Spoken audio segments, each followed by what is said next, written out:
In a dark, ancient cell within a deserted local prison, the inmate known as Prisoner 1001 had lived alone for years.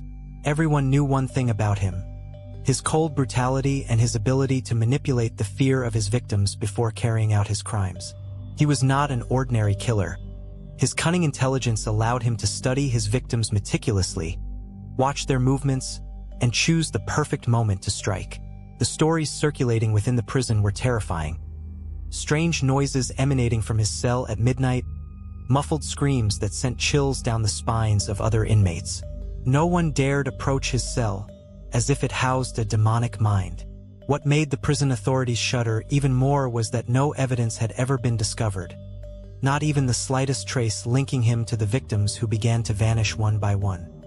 His first victim was a new inmate who did not know the strict rules that Prisoner 1001 had imposed upon himself. The only ransom for survival was silent obedience to the strange orders he issued every night.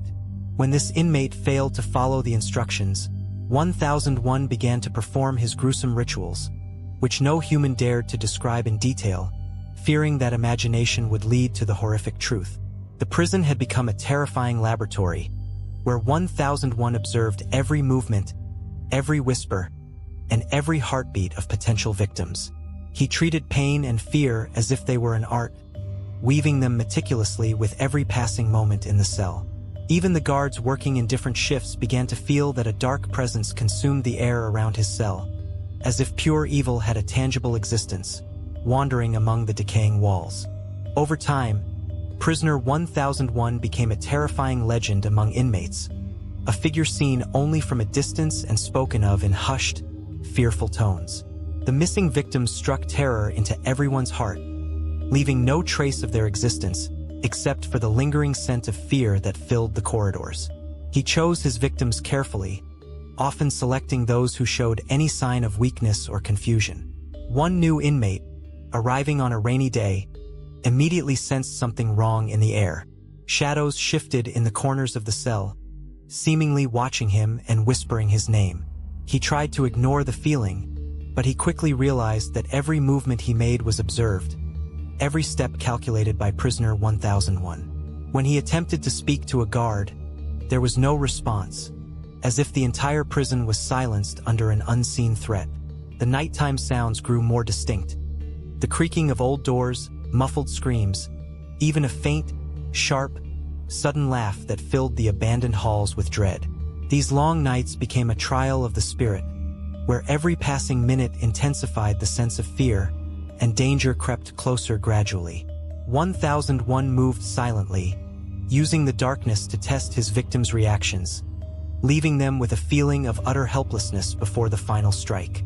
Prisoner 1001 thrived on observation, as if fear were his daily sustenance. The victims were not merely numbers. They were part of his gruesome rituals, executed with horrifying precision. One night, he approached an inmate reading in the corner of his cell, appearing suddenly behind him without a sound. The prisoner only felt a chill envelop his body, a harsh hand gripping him tightly, followed by an oppressive silence. He began threatening his victims with terrifying words, reminding them of their past, of small mistakes they had made in life, as if every previous act led to their impending fate. It was not just physical murder.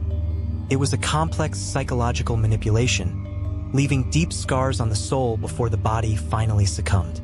In one incident, an entire inmate vanished without a trace, leaving only scattered clothes and books on the floor. No one dared approach the cell to uncover the truth, as the fear of 1001 was stronger than curiosity. Anyone who came near felt an unseen gaze following every movement, as if Prisoner 1001's mind extended beyond his cell, controlling every part of the surrounding environment. Darkness was his ally, used to conceal his movements and confuse his victims. He heard every whisper, every subtle sound, exploiting them to strengthen his psychological grip. The prison was no longer merely a holding facility. It had become a theater of darkness, with 1001 as the merciless director. Prisoner 1001 did not kill randomly. He meticulously planned each victim. Before striking, he would leave cryptic signs in the inmate's cell, small items signaling the impending fate. These signs ranged from handwritten messages with mysterious words to everyday objects placed in unexpected locations, reflecting his total control over the environment.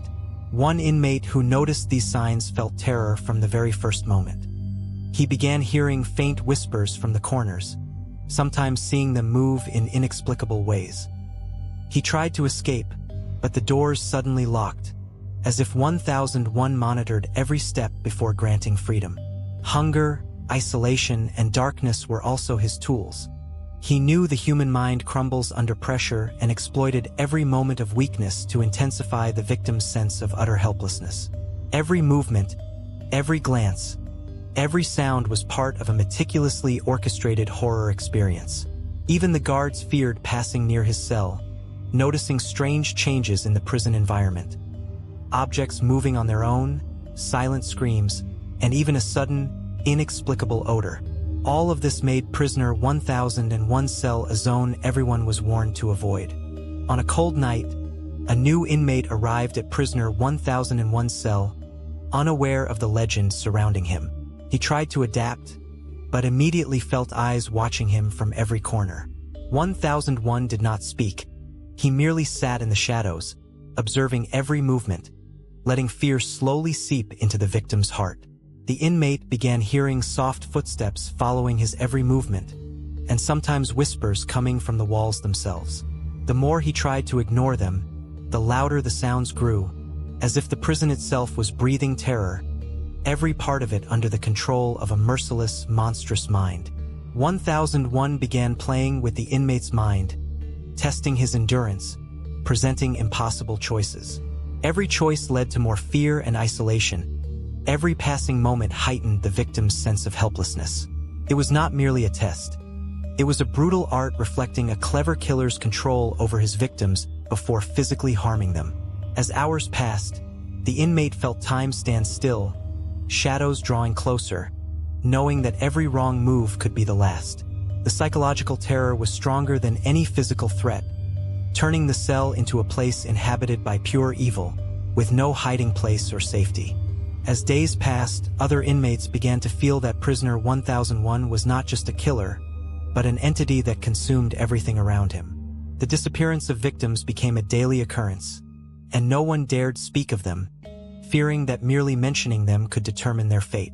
1001 left behind strange traces, unexplained blood, invisible wounds, and sounds emanating from the walls, as if the walls themselves were speaking terror. He did not limit himself to physical killing. He increasingly relied on controlling the mind. Each victim underwent a harrowing psychological ordeal before meeting their end. He spoke in a calm voice, yet charged with menace, reminding them of past mistakes and buried guilt, creating fear more potent than physical pain. One new guard noticed shadows moving oddly on the upper floor, despite no one being present. Every attempt to investigate ended in dizziness and terror, as if the very air had grown heavy and poisoned. Cell 1001 was the epicenter of fear, a dark force beyond comprehension. Surviving victims, if any, emerged psychologically shattered. They spoke of voices in the darkness, hands grabbing them suddenly, and the feeling that their minds were no longer their own. Even the strongest felt total helplessness before 1001. The entire prison transformed into a theater of continuous horror, where every corner, every room, could host a confrontation with prisoner 1001. Doors, walls, even the floor became instruments in the psychological game he imposed on everyone around him. Prisoner 1001 was never hasty. Every move was calculated, every victim part of a larger scheme.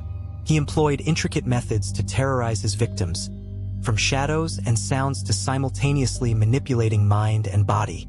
Each night became a performance of horror, where anyone entering his cell became part of an unforgettable, horrifying experience.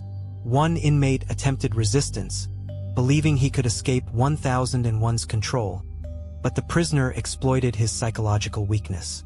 He threatened him mentally, invoking terrifying dreams and deep secrets that no one had dared to know before. 1001 created a sense of total helplessness, making every misstep feel like a path to a tragic end. The cell was filled with strange symbols, old blood, and walls scratched with incomprehensible markings. Everything reflected 1001's twisted mind, with every corner harboring a hidden threat. Other inmates felt that even looking into prisoner 1001's cell could drive them insane. Even the guards suffered from sleep disturbances, hearing sounds that weren't there, feeling sudden coldness, as if 1001's control extended beyond his cell. The entire prison lived under an invisible threat, a terrifying force dominating every corner and every breath. At night, muffled screams echoed from his cell, deafening and instilling fear in everyone's heart. Each night was a survival test, each minute carrying the potential of facing death or madness under prisoner 1001's reign. Prisoner 1001 began expanding his circle of terror, targeting not only newcomers but also those who had lived in the prison for years, believing themselves safe. Anyone who tried to challenge him met a horrific fate, often sudden disappearance or psychological trauma that never healed. He knew every behavior, emotion, and fear of the inmates, using them as tools to torment before even touching them physically. 1001 also used silence as a weapon, leaving victims in complete isolation, experiencing an unbearable silence in the cell before strange sounds and whispers began, amplifying terror. Each night tested patience and psychological endurance, where every moment was laden with potential danger. One guard attempted a personal investigation but immediately felt a terrifying weight on his chest, as if the very air had become difficult to breathe. He could not approach prisoner 1001's cell more than a few steps before retreating, realizing 1001 controlled everything in the environment. He did not need conventional weapons. His mind was the deadliest weapon, controlling everyone around him without resistance. Previous victims became warnings for others, evidence of 1001's terrifying control. Prisoner 1001 was not merely a killer, but an artist of terror, using every possible tool to torment his victims psychologically before physically ending them. Every movement, every sound, every shadow was carefully calculated to ignite fear. His cell became a laboratory of horror, where each victim underwent a unique psychological ordeal. Light and shadows became his instruments, creating frightening shapes on the walls, moving them silently to make victims believe malevolent spirits wandered with them. Every sound, from creaking doors to muffled whispers, was a means to intensify fear. Even food and water became part of the psychological game, using deprivation to weaken the mind, letting hunger and thirst amplify the terror. Each passing moment was a survival test, each victim's experience unique, instilling complete helplessness. Guards began hearing inexplicable sounds, shadows moving for no reason, and strange odors filling the environment. Everything pointed to a dark force beyond comprehension, dominating both mind and body. On an exceptionally dark night, a new inmate entered prisoner 1001's cell, unaware of what awaited him. Upon entering, he immediately felt the oppressive weight of terror, as if the cell walls themselves breathed evil. 1001 did not need to appear. Fear alone was enough to subdue the victim. Sounds gradually emerged, whispers rising, creaking footsteps, all indicating that 1001 was watching mercilessly. The inmate tried to resist, only to realize that every misstep could be his last and that 1001's mind controlled everything around him. 1001 began moving slowly from the shadows, each step meticulously calculated, each glance a silent threat. The victim felt time slipping away, every second heightening a sense of complete helplessness and absolute fear. Everything in the cell became part of the horrifying performance crafted by 1001. Even the guards attempting to approach felt the same terror, as if 1001 had the ability to spread fear to anyone nearby, even outside his cell. The entire prison had become a stage for a meticulously sinister mind, where safety was non-existent, and every moment could be the last for anyone approaching. Over time, the entire prison began anticipating prisoner 1001's movements, as everything around him became saturated with fear. His cell was no longer just a confinement, but an entire world under his control. Inmates attempting to think of escape or resistance immediately felt an unseen force weighing them down, preventing any misstep. One victim, strong and accustomed to enduring pressure, gradually found himself breaking. He heard sounds from the walls of the cell, muffled screams and whispers piercing his mind, each seemingly real. 1001 observed every detail, exploiting every small fear and transforming everything into complete psychological torment. Other inmates felt terror even when merely glancing at 1001's cell.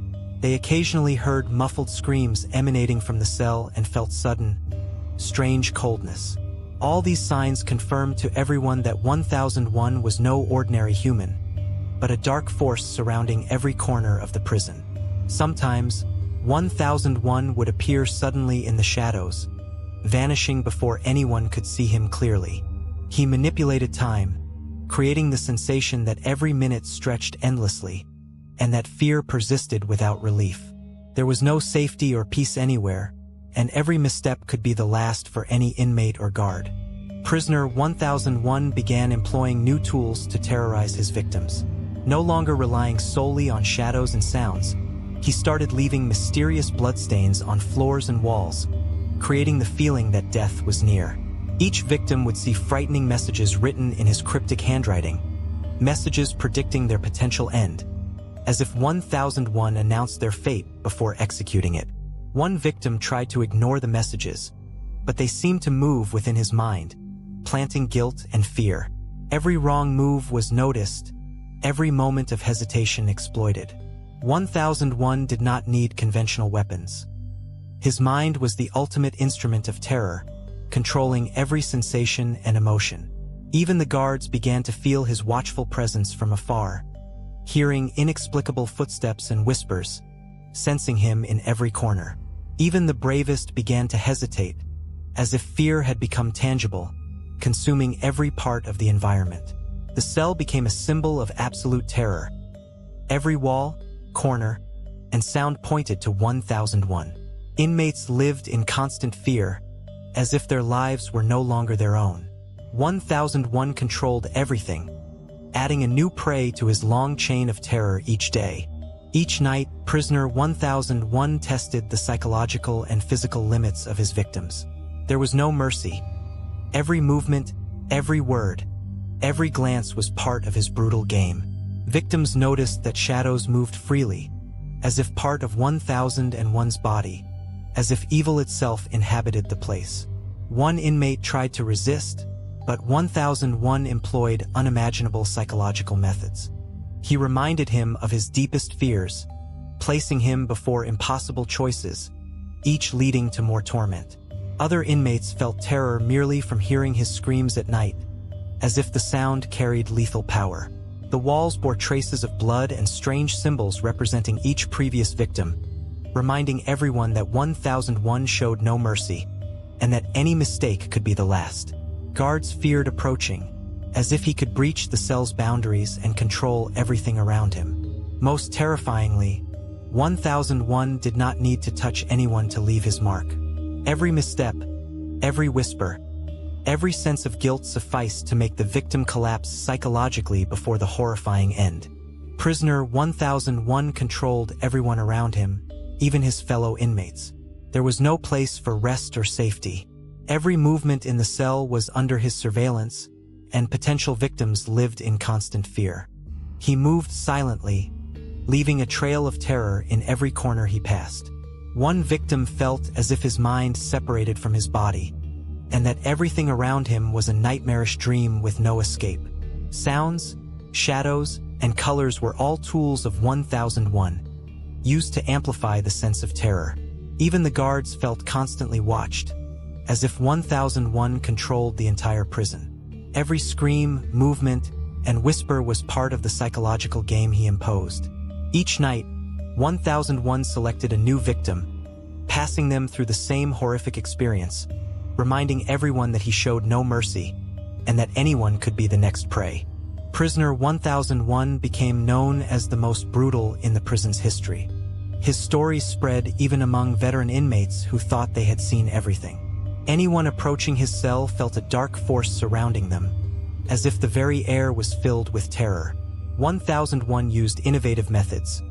Shadows, sounds, messages, and even invisible cues to instill fear in his victims before committing his crimes. Each night was a test of survival, every moment filled with unforgettable psychological terror. Inmates began losing track of time, living in a whirlwind of continuous fear, every minute feeling like eternity, and every misstep potentially the last. 1001 was not merely a killer, but the master of absolute terror, controlling everything around him. Prisoner 1001 had become a legendary entity within the prison. Anyone living nearby felt evil surrounding them from every corner.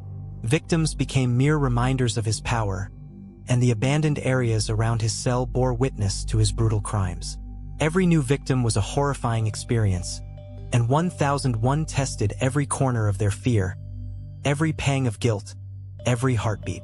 Inmates felt under the control of a merciless, monstrous mind, and every misstep could be the end. Guards no longer dared to approach, even from afar. Cell 1001 became a symbol of absolute terror, a place everyone avoided, and anyone knew that merely looking at it could change their life forever. 1001 became a living legend, an unstoppable force, indescribably brutal, a mind controlling everything around it, destroying anyone who approached. The entire prison became a psychological horror laboratory under his complete control, and each day added a new victim to his long chain of terror. Prisoner 1001 became an expert at manipulating both mind and body simultaneously. He did not merely kill. He created an entire stage of terror before taking any action. His first step was always isolation, taking the victim to a dark cell where light was minimal and shadows moved in every corner. He listened to every heartbeat, every breath, knowing exactly when fear peaked in their eyes. He would begin psychological terror, using cryptic whispers, sounds from corners, or written messages indicating their fate. This stage prolonged the experience, causing the victim to lose any sense of security, their mind gradually collapsing. Then he would exert control over the body, using strong restraints, changing positions to induce total helplessness, making every movement difficult and painful, keeping the victim under constant pressure. Next came the extreme psychological pressure, combining prolonged silence with sudden whispers, reminding the victim of past mistakes and every pang of guilt, making death feel inevitable and ensuring mind and body were completely under his control. Each victim underwent a harrowing experience where psychological fear preceded physical pain, draining them entirely. Even after the ordeal, a lasting psychological mark remained in the mind of any observer or anyone who heard the story, cementing 1001 as the ultimate symbol of terror, a merciless figure, and anyone who approached became prey to manipulation of both mind and body before the inevitable end. The way Prisoner 1001 killed inmates was part of the horrific psychological performance. It was not merely beating or disappearance. Every step was orchestrated to amplify fear. Before any physical act, he left cryptic signs in the victim's cell, written messages or small objects, warning of the impending fate, keeping the victim in a constant state of anticipation. He then imposed total isolation, sitting in the shadows, observing every movement, letting helplessness dominate the victim. He exploited every natural fear, transforming it into absolute powerlessness, making each moment of waiting a prolonged punishment. Once the mind was shattered, he applied physical pressure, using restraints, moving the victim to create a sense of total weakness, prolonging suffering before the end. 1001 relished psychological manipulation before physical pain. Every scream, every shiver, testified to his control. Even death was not just ending life. It was the culmination of a long process of psychological terror, with each victim feeling their mind being torn apart before their body. He left a permanent mark on survivors, making it more than physical killing. A deep psychological experience leaving them in perpetual shock and amplifying the aura of terror surrounding him. Anyone aware of his stories felt that merely thinking of Cell 1001 could induce an indelible sense of fear. Prisoner 1001 began inventing new ways to torture his victims before the end, making each experience unique. He used sound and shadow to force the victim to confront their inner fears, making them believe shadows moved and sounds came from the walls themselves. He then employed restraints to restrict movement, constantly reminding them of past mistakes, guilt, and every error committed. In some cases, he left the victim for long hours in darkness, hearing mysterious sounds, kept under continuous pressure, with every part of body and mind under his control. The goal was simple: to make the victim lose all sense of safety before ending their life precisely. This method made each victim experience complete horror, with psychological pain surpassing physical pain. Every shiver, every scream was part of the brutal performance crafted by 1001, and each new victim increased his notoriety in the prison. Even survivors suffered lasting trauma, feeling that any dark place could conceal 1001, and that any misstep could be the end.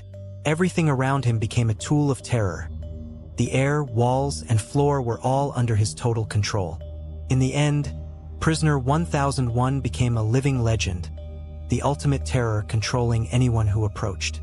The way he killed inmates was not merely physical, but a combination of psychological and physical dominance.